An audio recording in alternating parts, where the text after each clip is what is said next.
현지 시간으로 18일 교황청 신앙교리성은 간청하는 믿음이라는 교리 선언문에서 동성 커플이 원한다면 사제가 축복을 집전해도 된다고 선언했습니다. 프란치스코 교황의 공식 승인을 받은 이번 선언은 동성 커플을 배제하는 보수적인 카톨릭 전통과는 다른 역사적 결정이라는 평가를 받고 있습니다. 교황청은 동성 축복 선언이 모든 상황을 승인한 것은 아니지만 하느님은 모든 일을 환영하기에 동성 결혼도 축복하겠다는 겁니다. 이성 간의 결혼만을 인정하면서도 축복 대상을 동성 커플로 확장한 겁니다. 이번 선언문을 발표한 빅토르 추기경은 축복의 범위를 넓힌 것은 발전이자 축복의 의미에 대한 획기적 기여라며 교황청의 비전을 밝히기도 했습니다. 다만 교황청은 이성 간의 혼인 성사와 혼동하면 안 된다는 부분을 명확히 하며 선을 긋기도 했습니다. 동성 커플에 대한 축복은 카톨릭의 정교의식이나 미사 중에 집전해선 안 된다는 단서를 달았습니다. 예배의식을 허용하지 않기 때문에 카톨릭의 전통적인 결혼 교리를 전면 수정한 것은 아니라는 겁니다. 결혼은 이성 간에만 성립한다는 교리를 흔들지 않으면서도 동성 커플에 대한 축복은 열어두는 부분 수정을 시도한 셈입니다.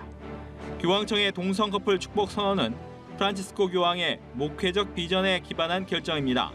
지난달엔 성전환자도 세례 성사를 받을 수 있다는 교황청의 교리 해석도 나왔습니다. 이러한 교황청의 진보적인 행보에 보수적인 카톨릭계에서는 비판과 반대의 목소리도 나오고 있습니다. NYPD는 3만 6천 명의 경찰관과 1만 9천 명의 민간 직원이 근무하는 미국 최대 규모의 경찰 조직입니다. 허정윤 내정자는 1998년 한인 첫 여성 경관으로 임명된 후 맨하튼과 퀸스 등 한인이 많은 지역에서 주로 근무해왔습니다. 이후 지난해 한인 최초로 경정으로 승진했고 올해 연말 인사에선 역시 한인 최초로 총경 계급을 달게 됐습니다. 한인이 총경의 자리에 오른 것은 뉴욕 경찰이 1845년 설립된 이후 처음 있는 일입니다. 그는 경정으로 승진한 지 1년 만에 총경으로 초고속 승진한 것에 대해 높은 유리천장을 깬 기분이라며 한인 경찰의 위상을 높여 기쁘다는 소감을 밝히기도 했습니다. 그가 NYPD에 들어온 지 25년 만에 최초의 한인 총경이 될 수 있었던 비결은 무엇일까요? NYPD는 경감까지 시험으로 진급하지만 경정 이상은 지명을 받아야 합니다. 실력을 포함해 조직 내에서 신망이 있어야 고위 간부가 될 수 있다는 거죠. 허정윤 내정자는 자신의 업무 비결은 일방적인 명령 대신 대화와 설명으로 문제를 풀어나가는 것이라고 전했습니다. 이런 탓에 부하 직원들 사이에서는 허 내정자에 대해 존경의 의미를 담아 진정한 귀부인이라는 애칭으로 불리기도 합니다. 특유의 부드러운 카리스마를 인정받아 한인 최초로 총경의 자리에 오르게 된 허정윤 내정자.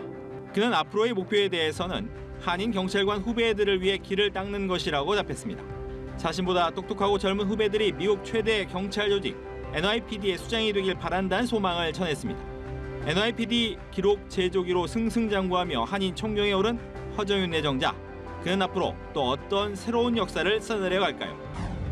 경기도 용인시 에버랜드 판다월드에서 영원한 아기 판다 푸바오가 눈밭 위에서 대나무를 맛있게 먹고 있습니다. 온 세상이 하얗게 변한 가운데 매서운 한파 역시 이어졌지만 푸바오는 눈밭을 대굴대굴 굴러다니거나 쌓인 눈을 몸에 뿌리는 등 전혀 추워 보이는 기색 없이 겨울을 온전히 즐기는 모습입니다. 얼마나 재밌게 놀았는지 이미 온몸에 눈이 뒤덮여 눈사람 판다가 되었습니다. 푸바오는 푹신한 엉덩이 썰매로 눈밭 이곳저곳을 누비고 다니며 언덕에서 쭉 미끄러지는 등 눈썰매를 즐기는 모습도 포착되기도 했습니다. 원래 고산지대에 살아온 판다는 두껍고 긴 털 덕분에 추위를 많이 타지 않고 추운 날을 좋아한다고 합니다. 강추위 날씨를 뚫고 푸바오를 보러 온 관람객들을 위해 손을 들어 인사한 듯한 모습을 보여주기도 했습니다. 주체할 수 없이 신난 푸바오의 사랑스러운 모습에 관람객들의 얼굴에도 절로 미소가 지어졌습니다. 한국에서의 겨울나기를 만끽하고 있는 푸바오. 하지만 아쉽게도 푸바오가 눈밭에서 구르며 장난치는 귀여운 모습을 내년에는 볼 수 없다고 합니다. 푸바오는 한국에서 태어났지만 자이언트 판다는 국제 멸종 위기종으로 소유권이 중국에 있어 푸바오처럼 해외에서 태어난 판다들도 때가 되면 중국으로 돌아가야 합니다.